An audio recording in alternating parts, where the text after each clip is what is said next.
आप लोग हटिए, आप लोग हटिए। आप भाई हमारा नहीं नहीं, आपको कोई नहीं मारेगा, आप भाई हो। ओके।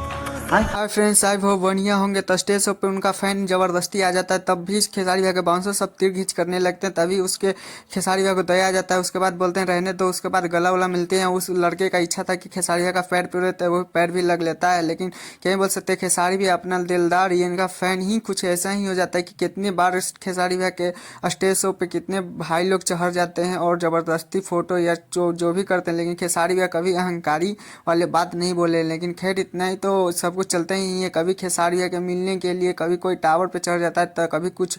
अक्सर खेसारी भैया के स्टेज शो में ऐसा सुनने के लिए मिलता है। लेकिन खेसारी भैया के स्टेज शो पे एक और शख्स आया हुआ था, जिसका नाम तो पता नहीं है, लेकिन हाँ इतना पता है कि वो नाम से फेमस है सॉन्ग से, जो नचे खेसारी स्टाइल में जो सॉन्ग गाया था उनके ही नाम से फेमस हुए हैं, जो आकर यहाँ पे स्टेज शो पे था सब विवाद वाले बात बोल रहे थे। खैर मैं चैनल पर तो चैनल को सब्सक्राइब, वीडियो को लाइक करें। हाँ, अभी खेसारी भैया फैन हो या नहीं।